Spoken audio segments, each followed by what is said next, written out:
الصحفي البارز رينو جيرار يذكر الجزائر بأن الصحراء التي تملكها الآن كانت مغربية قبل أن تمنحها لها فرنسا.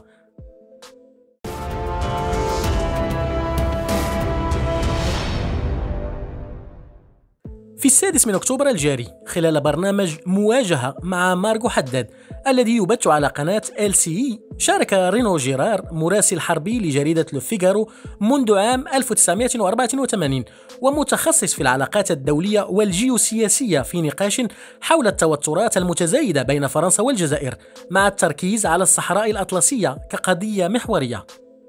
خلال مقابلة تلفزيونية أذيعت يوم السبت 5 أكتوبر، اتهم الرئيس الجزائري عبد المجيد تبون فرنسا بارتكاب إبادة جماعية خلال فترة الاستعمار، واستبعد احتمال زيارة فرنسا واصفا إياها بالمهينة.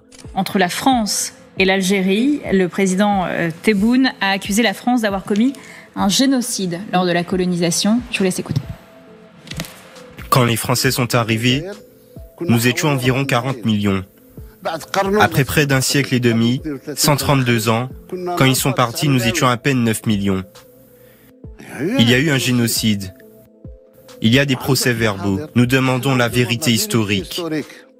هذه التصريحات كانت محور نقاش في برنامج مواجهة مع مارغو حداد على قناة LCI في 6 أكتوبر، أي بعد يوم واحد من خطاب الرئيس الجزائري الذي وصفه الجنرال أوليفييه دو بافانشوف بالمذهل.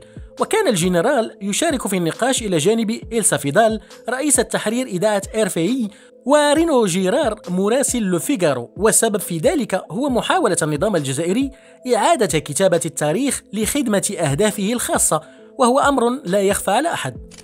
La vérité historique, général de Bavinkov. Qu'est-ce que vous répondez à ces propos du président Tebboune? C'est consternant. C'est consternant. C'est consternant et à vrai dire, il n'y a pas grand-chose à répondre. Si nous commençons à opposer l'histoire les uns aux autres, on va pouvoir se raconter des choses extraordinairement intéressantes sur la réalité de ce qu'était l'Algérie, de ce que nous appelons aujourd'hui l'Algérie en 1830, en 1840, en 1850. On va pouvoir se raconter énormément de choses sur les efforts qui ont été faits par notre pays. On va pouvoir se raconter énormément de choses sur cette guerre d'indépendance et sur les suites de cette guerre. On va pouvoir se raconter énormément de choses sur ce qui s'est passé en Algérie depuis plus de 60 ans. Parce qu'au fond, ce pays est un pays indépendant. C'est un grand pays qui dispose de ressources naturelles considérables. Ce pays devrait être un pays extraordinairement développé. C'est un pays qui est très riche, qui est naturellement très riche. Il y a tout pour réussir. Si nos colons français qui étaient en Algérie ont eu tant de tristesse à quitter l'Algérie, ce n'est pas du tout parce que ce pays était un pays pauvre. C'était un pays qu'ils avaient enrichi, qu'ils avaient ensemencé, dans lequel les productions agricoles, les productions industrielles étaient réelles. Qu'ont-ils fait en 60 ans ? Qu'ont-ils fait qui ne donne pas de résultats au bout de 60 ans? Nous sommes partis à 60 ans. C'est beaucoup 60 ans, c'est pas 6 ans. C'est 60 ans. Et on retourne dans une histoire qui est beaucoup plus ancienne. Donc, si vous voulez, le président algérien s'exprime comme il l'entend. Mais j'imagine que les experts historiques auront beaucoup d'éléments à apporter au débat. إلسا فيدال لم تخطئ أيضا في تحليلها، حيث ترى أن ما يفعله تبون هو استغلال الخلاف الدبلوماسي، حيث أن الجزائر مستاءة جدا من انحياز فرنسا للمغرب في نزاع الصحراء الغربية للعودة إلى هذه القضية واتهامنا بالإبادة الجماعية. الدافع الرئيسي للرئيس الجزائري حاليا هو محاولة معاقبة فرنسا بسبب موقفها الداعم للمغرب. Maintenant, ce que fait Tebboune, c'est tout à fait différent de ce que fait le président algérien. En fait, il tire parti d'une querelle diplomatique, l'Algérie étant très mécontente du parti pris de la France pour le Maroc dans la querelle sur le Sahara occidental, pour revenir sur cette question et nous accuser de génocide. La question du génocide, elle est très sérieuse. Elle est très sérieuse, surtout dans la première campagne, dans la campagne véritablement de colonisation, et il faudra un jour en répondre. Mais ce qui agite et ce qui motive actuellement le président algérien, c'est d'abord d'essayer de punir la France pour le parti pris en faveur du Maroc. ووافق أوليفييه دو بافانشوف على هذا الرأي، مشيرا إلى أن التوقيت الذي اختاره تبون لتصريحاته يتماشى كثيرا مع تغيير موقفنا تجاه جبهة البوليزاريو وتقاربنا مع المملكة المغربية. Je sais pas si on peut... Je suis très d'accord avec ce qu'a dit Elsa tout à l'heure sur le fait que la configuration de son intervention correspond beaucoup à notre changement de posture vis-à-vis du Front Polisario, bien évidemment, et leur rapprochement avec le Maroc. Dans le Sahara occidental. Avec le Royaume du Maroc.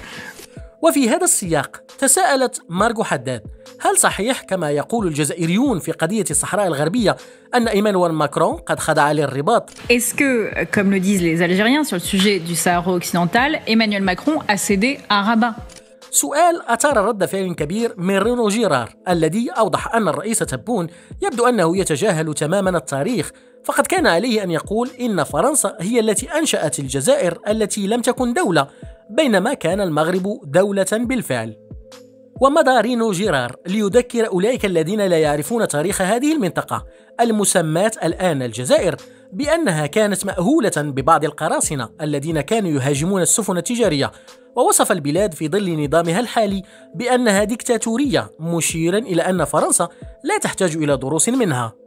Évidemment, le président Tebboune ne semble totalement ignorer l'histoire. D'abord, ce qu'il aurait dû dire, c'est que la France a créé l'Algérie, qui n'était pas un pays, alors que le Maroc était un pays. Évidemment. C'était quelques barbaresques, quelques comptoirs de barbaresques qui allaient attaquer les bateaux marchands. Et d'ailleurs, les États-Unis d'Amérique, dès 1812, ont dû faire une guerre contre ces barbaresques.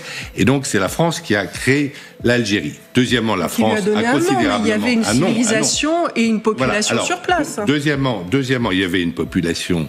Il y a une œuvre de construction en Algérie considérable faite par les Français. Les Français ont trouvé le pétrole, l'ont donné aux Algériens. Mais ça ne change rien, ils sont partis. Et ensuite, il y a eu un régime criminel, parce que déjà, le FLN était criminel dans sa lutte en utilisant toutes les armes les plus odieuses du terrorisme de 1954. L'insurrection du FLN en 54 a commencé par l'assassinat d'un couple d'instituteurs.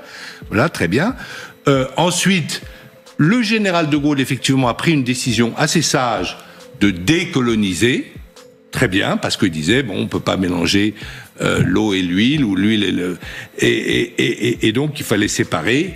Mais ce qu'a fait le FLN, qui a ensuite, tout de suite, massacré, contrairement aux accords d'Alger, c'est-à-dire qu'ils ont renié toutes leurs paroles, massacré les harkis qui étaient restés en Algérie, et ensuite confisquer le pouvoir. C'est un pouvoir du FLN, c'est un pouvoir qui est à la fois assassin, à la fois paresseux et visiblement ignorant le général de Gaulle a eu tout à fait raison. Mais ce pouvoir algérien qui a été incapable de rien faire de cette richesse, qui a été incapable de satisfaire son peuple, qui a été incapable de donner la démocratie à son peuple. Voilà, c'est une dictature l'Algérie. J'aimerais revenir. Je pense qu'on ne peut pas recevoir de leçons de M. Tebboune. في الواقع يوضح رينو جيرار مشيرا إلى تاريخ الصحراء الشرقية التي كانت تنتمي إلى المغرب قبل أن يتم بترها منه لصالح فرنسا، قائلا: لقد اقترح الجنرال دي غول جزءا من الصحراء على المغاربة، وقد رفض المغاربة قائلين: سنتحدث مع إخواننا الجزائريين الذين يقاتلون ضدكم. وسميت تلك المناقشة حرب الرمال عام 1963 عندما هاجمت الجزائر المغرب. ثم يشدد رينو جيرار على ما يراه أمرا بديهيا في نظره. لذا إذا نظرتم إلى الخريطة عندما ترون ما حصلت عليه الجزائر من الصحراء من فرنسا وما يمتلكه المغرب، يبدو لي أنه من الطبيعي تماما اليوم أن يكون للمغرب امتداد طبيعي لبلاده على الصحراء الغربية. لقد قمنا بكل ما في وسعنا لإجراء استفتاءات، ولكن ذلك لم يكن ممكنا. وأعتقد أن موقف فرنسا تجاه المغرب ليس إلا عدالة. يكفي أن تنظروا إلى الخريطة. Renaud Girard.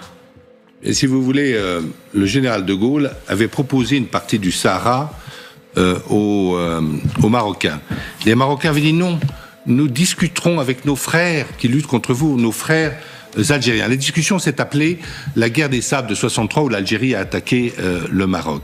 Donc, si vous voulez, si vous regardez une carte, quand vous voyez ce que l'Algérie a reçu en termes de désert de la France et ce que le Maroc a, il est tout à fait normal, me semble-t-il, qu'aujourd'hui, le Maroc est le prolongement de son pays sur le Sahara occidental. On a tout fait pour avoir des référendums et ça n'a pas été possible, mais je pense que la position de la France à l'égard du Maroc n'est que justice, il suffit de regarder, Margot, une carte. La position de la France à l'égard du Maroc n'est que justice, il suffit de regarder, Margot, une carte. La position de la France à l'égard du Maroc n'est que justice, il suffit de regarder, Margot, une carte.